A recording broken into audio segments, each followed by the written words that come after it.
বাবার পরেই নাকি বড় ভাইয়ের স্থান। কথাটি হয়তো বইয়ের পাতায় অনেকবার পড়েছেন, কিন্তু বাস্তবের এই দৃশ্যটি দেখলে আপনার চোখে পানি চলে আসবে। চারিদিকে ঝুম বৃষ্টি, তার মধ্যে ট্রেনের ছাদ। বাড়ি ফেরার টানে জীবনের ঝুঁকি নিয়ে ট্রেনের ছাদে উঠছিলেন এই ভাই ও বোন। কিন্তু গন্তব্যে পৌঁছানোর পর যখন বোন নিচে নামতে পারছিলেন না, ঠিক তখনই বড় ভাই যা করলেন তা আজ ইন্টারনেটে লক্ষ লক্ষ মানুষের হৃদয় জয় করে নিয়েছে। দৃশ্যটি কোনো সিনেমার নয়, বরং আমাদের দেশের এক চিরচেনা রেল স্টেশনের। বৃষ্টির কারণে ট্রেনের ছাদ তখন পিচ্ছিল, একটু পা হরকালেই ঘটে যেতে পারে বড় দুর্ঘটনা। বোন যখন নিচে নামতে ভয় পাচ্ছিলেন, বড় ভাই তখন বিন্দুমাত্র দেরি না করে নিজের কাঁধে বোনকে ঝুলিয়ে দিলেন।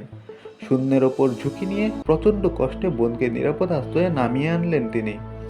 এই এক মুহূর্তের দৃশ্যেই মিশে আছে হাজার বছরের দায়িত্ব আর ভালোবাসা। একে তো বৃষ্টি, তার ওপর শূন্য একটা মানুষকে ধরে রাখা, নিঃসন্দেহে এটি অনেক বড় সাহসের কাজ। বড় ভাইয়েরা এমনই হয়, হাজারো কষ্টের ভিড়ে বোনের ছায়া হয়ে দাঁড়িয়ে থাকে সবসময়। হয়তো অনেক ভাই বোন সারাদিন ঝগড়া করে, কিন্তু বিপদের দিনে বড় ভাইয়ের কাঠটাই হয় বোনের সবচেয়ে নিরাপদ আশ্রয়। এমন বড় ভাই যাদের আছে, তারা সত্যিই নিঃসন্দেহে ভাগ্যবতী। আপনার কি এমন কোনো বড় ভাই আছে যে আপনার সব বিপদে ছায়ার মতো পাশে থাকে? তাকে এই ভিডিওটা মেনশন করুন, অথবা কমেন্টে তার নাম লিখুন।